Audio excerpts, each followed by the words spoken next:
Good morning, everybody. It's Sharon, Holand, Gelfand. Today, I just want to talk about some ingredients in products and how we get so stressed out over what to read, what to believe, what to look at. We're so inundated with all this different information and all this noise, and we don't know what to believe. So what I wanted to do was talk about how do we shut out the noise? How do we really know what to listen to? How do we really know what to pay attention to?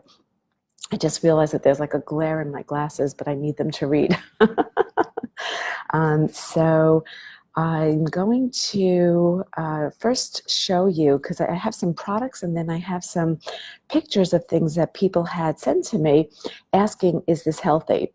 Because that's the thing. It's like, this says it's vegan. Is this healthy? This says that it's gluten-free. Is this healthy? So is it? Let's find out. So the first product here is organic chickpea pasta. And if you look on the other side at the ingredients that are down here, it says organic chickpea flour, 60%, organic brown rice flour, tapioca, organic pea protein flour. And so the question I got was, is this healthy? Can I have this? And also, if you look at the bottom, over here, you see GMO free and you see gluten free and vegan and kosher, all these organic, all these certifications. And also, it's made in Italy. And I'm like, ooh, I like that. It's made in Italy. So here's where you have to say to yourself, okay, organic chickpea flour is 60%. So if it's 60%, is that okay? And should it be 100%? You know, versus this company, Banza, which is organic, also not organic, a chickpea pasta that, if you look at the side, I'm trying to get this straight, gluten-free, kosher, non-GMO. You know, if you look at this, it says just chickpeas, tapioca, pea protein, xanthan gum, which is just an emulsifier to help it all stick together. So, which is healthier. And literally, this is what people do. And even when I'm at the supermarket, and I don't know if you've seen this, people are like, you could see the quizzical looks like, which one should I choose? Which one is better? Take a deep breath, because they're both good for you. They're both healthy products. This one is imported from Italy. I always say to people, when you're buying products overseas, things that are imported, or even when you go to Europe, the food there is so different than the food here in the US. The food in Europe is actually clean because they ban so many ingredients that the US allows. And I tell my clients, even when they go to Italy, eat the pasta. It doesn't have all of the genetically modified organisms in them. It's real food. Go ahead, eat, and enjoy.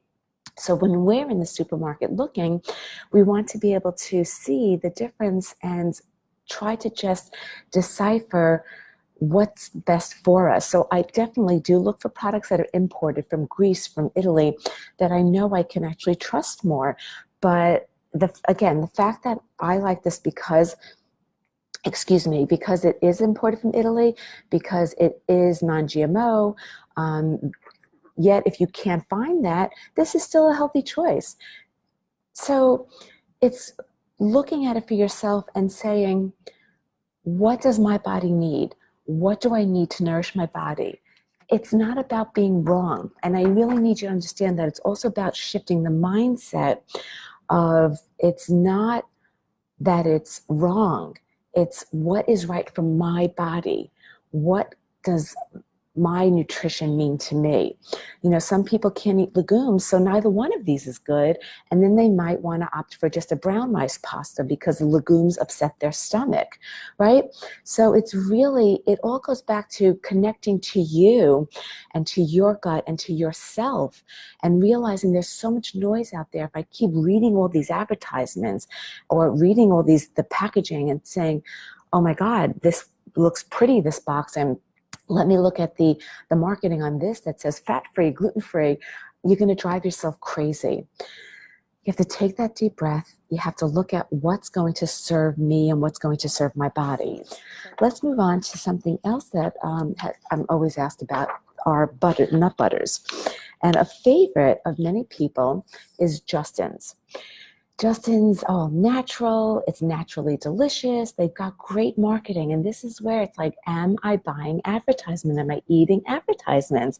So if you look at the ingredients, dry roasted almonds, cool, but this one has maple sugar and it has palm oil. Almonds already have natural oils. Why are we buying something? Why are they adding extra oil to it? You should not need to buy a nut butter that has extra oil.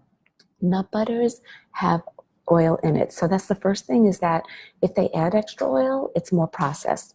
Versus something like Trader Joe's crunchy almond butter, which just has roasted dry almonds and sea salt.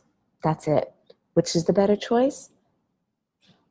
The almond butter. You know, we have to stop and not just grab things because it has a pretty label or because we heard that it's good or somebody else has eaten it. We have to look at the ingredients. And trust me, I'm guilty of this sometimes. I need to remind myself, because we're all in such a rush, to just take a deep breath and stop and look and take that extra minute. We all have the same 24 hours in a day, but we really need to just ask ourselves, what is serving us? So tomato sauce, be mindful, there are so many brands out there that have added sugar. So because tomatoes can be acidic, so they want to level it, so they add sugar to it. And there are some great brands, but again, looking out for that. Or go ahead and buy something like Pommy, again, made in Italy, right? So it's imported from Italy. That's it. It's just tomatoes. Make your own tomato sauce. Add your own spices. And this you can keep in the Tetra Pak on your shelf so that you can always have something if you want to whip it up. And the last thing I just kind of want to talk about is chocolate. People are so amazed when I say you can eat chocolate every day. I do encourage dark chocolate because chocolate is actually very rich in magnesium and fiber, and it actually has protein. So there are a lot of brands out there. You have Matacase, you have Divine. I just picked up a few. You have Theo, you have Alter Eco, there's Lily's. There's like a bunch of brands out there. So then it's like, okay, what am I going to pay attention to that works for me? And the higher the cocoa content, the higher the cacao, the less sugar. So you want as high as possible. I always say anything above 70. If you can go 85, or if you dare to be brave and go 92%, then that's only going to have 3 grams of sugar, 5 grams of protein, 5 grams of fiber. And it has calcium, it has iron, 30% iron. It has magnesium. These are all very good for you. So enjoy your chocolate, savor it, take a bite, have it, and realize that this is healthy and it's okay. And we need to shift our mindset to know that we want to indulge, we want to enjoy life, and we want to be able to feel good about our choices and not feel that we're driving ourselves crazy. Our gut, over 70% of our immune system lies in our gut, and we're really becoming very savvy and smart about gut health, that the gut's our second brain, and the importance of taking care of it. But you know, it's more than just the food and the nutrition. You have to look at all parts of your life. You have to look at the stress. You have to look at your relationships. You have to look at what else is nourishing you, your exercise. And at the end of the day, so many times we eat well, we exercise, we're doing everything right, but there's still something off in our gut. And, you know, there are toxins from chemicals, from skincare products, from everything, that you have to wonder, where is this coming from? And even if you've been taking care of yourself, there's something that's been in your body that could have been festering from years and years and years ago, from antibiotics, from medications, because everything that we put in compromises it. So our gut microbiome is really there to protect you, but over time, if we keep sending off these bombs, there comes a point where we just really have to, it's like you wave the flag and you're like, you give up, and that's when the symptoms start appearing. So a great way to start is looking at these ingredients. Follow me on Instagram. sign up for my newsletters. And I hope you all have an amazing day. Have a great weekend. And thank you for joining me.